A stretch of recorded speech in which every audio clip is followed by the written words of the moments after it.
gaming journalists continue to not get it. What a shocker, I know. PC Gamer released an article kind of complaining about the state of the game industry and completely ignoring the elephant in the room, as is per usual, right? Let's go over it. After 2024, it feels like the game industry is poised for a vibe shift, or maybe a reckoning. It's definitely a reckoning, fellas. And we were shouting loudly as to why the reckoning is happening. This year's trends and hardships are setting up 2025 to be a year of big change. 2024 has been a year of incredible video games. I already want to pause there. No. It's been a year of incredible failures that give insight into why there's going to be a reckoning in the gaming industry. But conveniently, we completely ignore that in this article. Don't talk about the don't talk about the elephant in the room, guys. No. Those are just alt-right Gamergate fellas. Oh my god. Okay, I'm already getting annoyed. We haven't even started. It's also been bloody. Just like 2023 before it, there have been thousands of layoffs. Dozens of studio closures, failures from companies that we once assumed were too big to fail. GameStop shut down Game Informer, the only other surviving game magazine in the US. It's like, yeah, okay. First of all, gaming magazines are dead, yo. Like, they were dead 10 years ago. They were like, this is not surprising. Okay, everyone's online.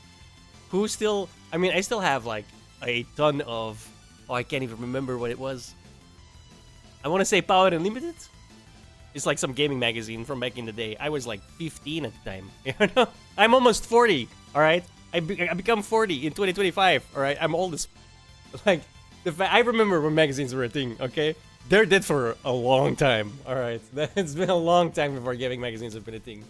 So, already we can completely ignore that one. As its CEO honed this corporate strategy to tweeting Trump 700 times in a row, these people they just can't help it, man. They have to like, oh, politics. This is exactly why you're failing. Like, oh, is it so bad that he's a Trump supporter? 80 million people voted for him, yo. 80 million. Okay. Like, what the hell? I said it in the last video. I'll say it in this one.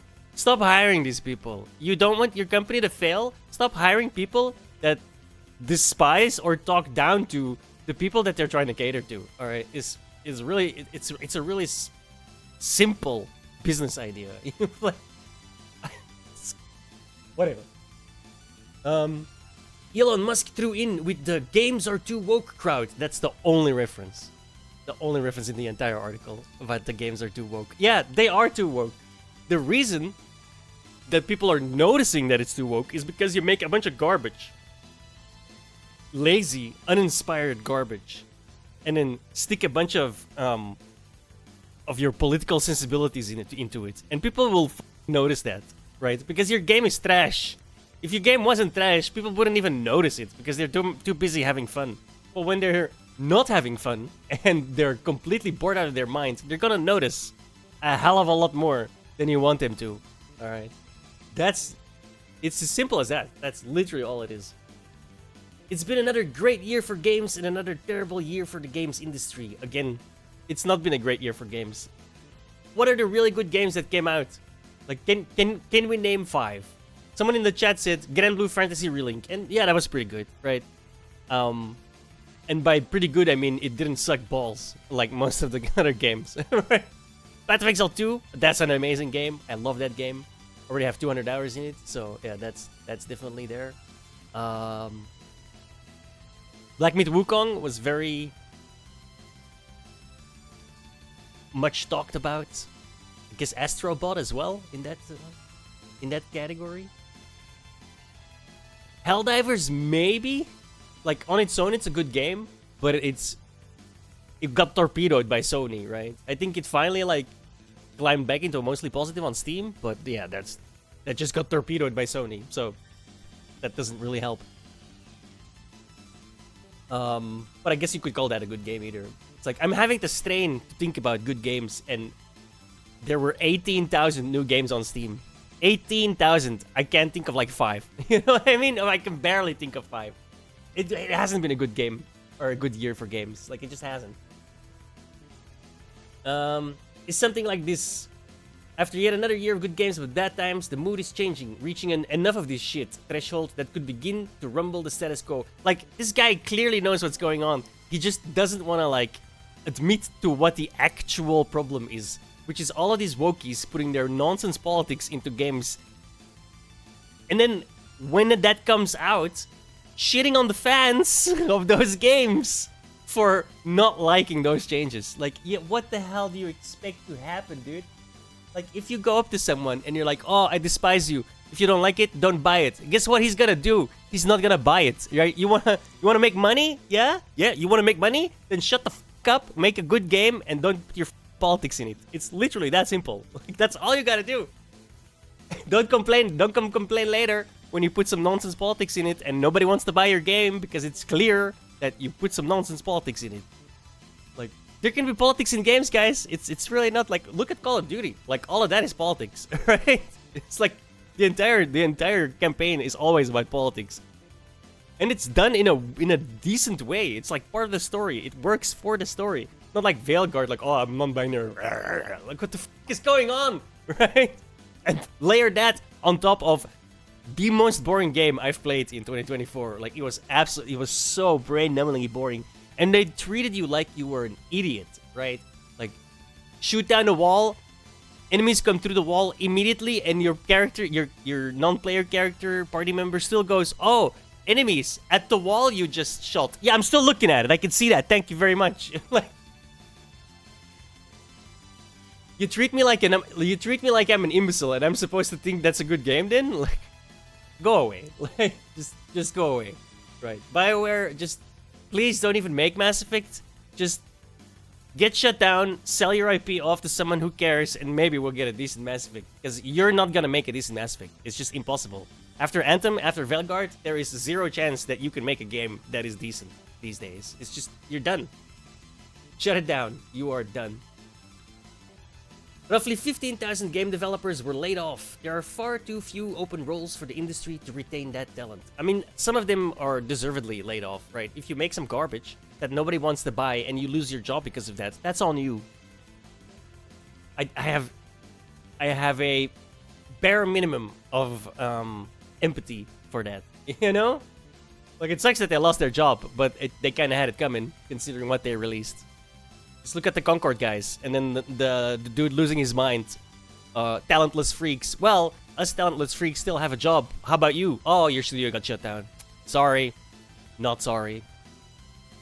Any remaining goodwill around Microsoft's acquisition spree curdled with the blundering closures of Arcane Austin, Redfall, of course that gets shut down. Like, you made like the worst game in recent history, you know?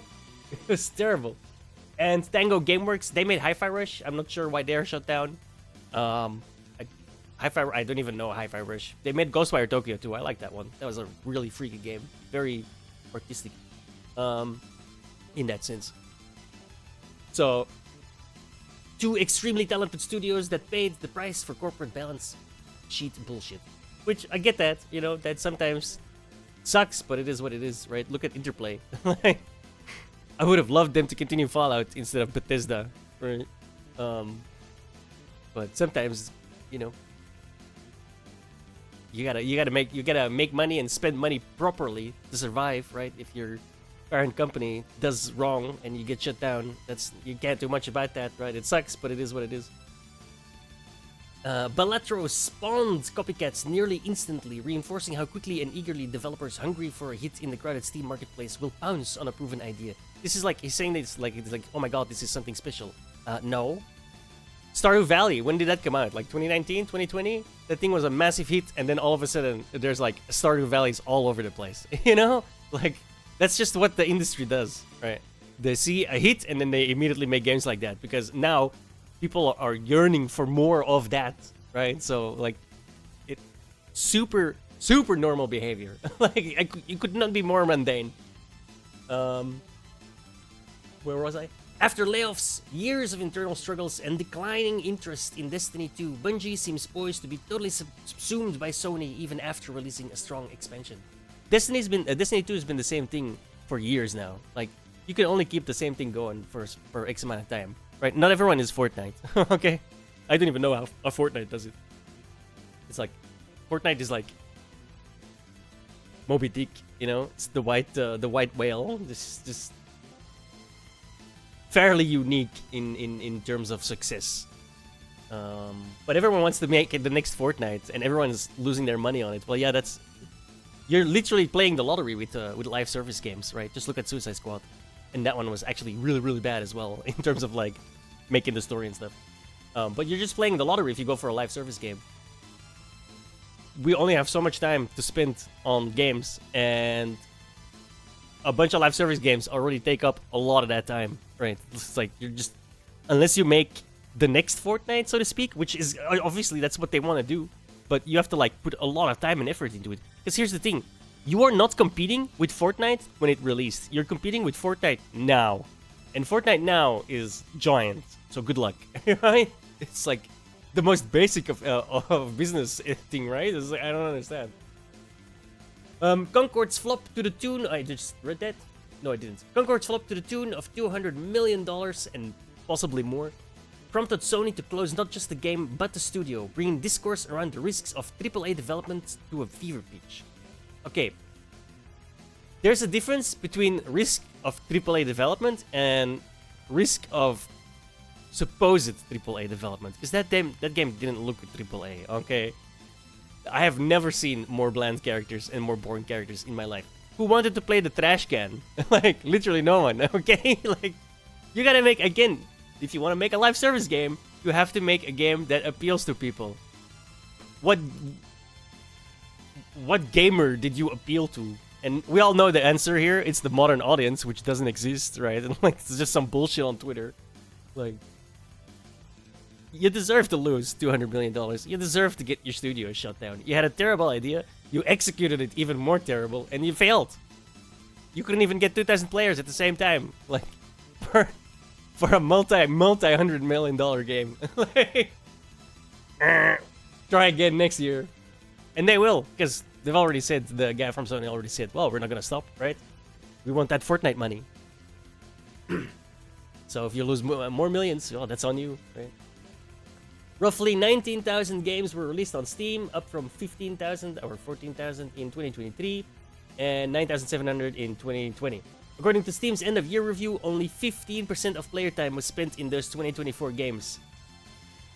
15% of time spent in 2024 games. Let me scroll back up again.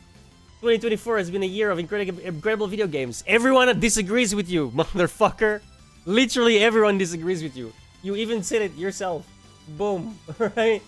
These people cannot keep a logical train going in their heads, bro. They jump from one end to the other and they have zero clue that I just did that. Like, it baffles my mind, bro.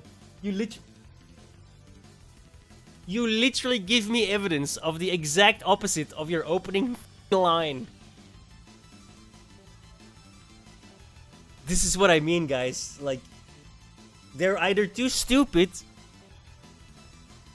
or on purpose ignoring the actual reason for the breakdown of the video game industry. We don't want your garbage. Why is China massively rising in, like, yeah, how do I say this? In, like, you know, in their influence, let's say, in the gaming sphere. Because they make games. They make actual games. They don't put too much political nonsense in it. They just make a good game. Oh, here's a bunch of monsters. Here's a whole protagonist. Go murder. Yes, let's go. You know? Perfect. Okay. It's just, whatever. Even good games in established franchises are struggling. Broader game sales reflected the same challenges, with only 3 of the year's top 10 games in Europe releasing in 2024. It's like, again, he says good games in established franchises. Which one? What's the good game in the established franchise? Is it Dragon Age Veilguard? That was not a good game, but it was an established franchise that just ran it into the ground with Dragon Age the Veilguard, right? It's these guys they're not living. These people are not serious. You cannot take these people serious. They don't live in the same world as you and I, right? We're trying to live in reality, and they're living in fantasy blah blah land. It makes no sense. Like, how could you write this and be like, yes, I nailed it, right? No, bro. You're like, you're avoiding the actual issue, which is we're so sick and tired of having your politics shoved down our throats. That's the issue. Make good games. Make the people unrealistic. I don't want to play another schlob like me. I am a schlob. I know exactly what a schlob is. Let me play some bulky dude. Let me play some hot chick. You know, what the hell is wrong with that? Nothing. It's just fantasy, guys. Jesus Christ. Stop interjecting your politics into our games. Stop gaslighting us with these ridiculous articles that clearly show you missed the point and you're living in fantasy land. And maybe you'll survive. Probably not, because it's PC Gamer and it's PC Gamer. What else can I say? It's PC Gamer, yo. They're leftiest. So yeah, they're probably going down as well, and we're all gonna be here screaming and shouting and applauding, watching them burn. Rightfully so, right? You wanna make content for somebody, then make sure it's for the right person. It's that simple. You want to make content for a modern audience that barely exists, like 0.1% on Twitter only? Lose your money, go bankrupt. We don't care. We'll laugh at it. That's it for me. We're not going through the rest of this. It's nonsense. We can already tell this guy has absolutely no idea what's going on. There's some bullshit in there. He ends, and this I kind of hate, he ends on the quote from Sven Vinke, which essentially comes down to, oh, just make games that people will love. And so I'm like, bro, how dare you end on that quote when you're clearly not in that camp? Alright? Like, you would hate it. You would be the first one to make another article this big just crying about, oh, they're not diverse enough, they're not enough women, the women are too hot, blah, blah, blah, blah, blah. Like, shut the fuck up. Just go bankrupt, get fired, and get out of our lives, bro. We're so over this. Like, everyone is done with you, okay? And if you want to continue making games that shove politics down our throats, then you go bankrupt. We don't care. I will laugh when Ubisoft gets sold. I will laugh when Blizzard goes down into the drain. Blizzard for other reasons, but well, that's a different video. Anyway, that's it before I massively go into another rant. Like, this 17 minutes is way too long already. Thank you guys so much. Peace the hell out. I'll see you guys next time. Bye-bye.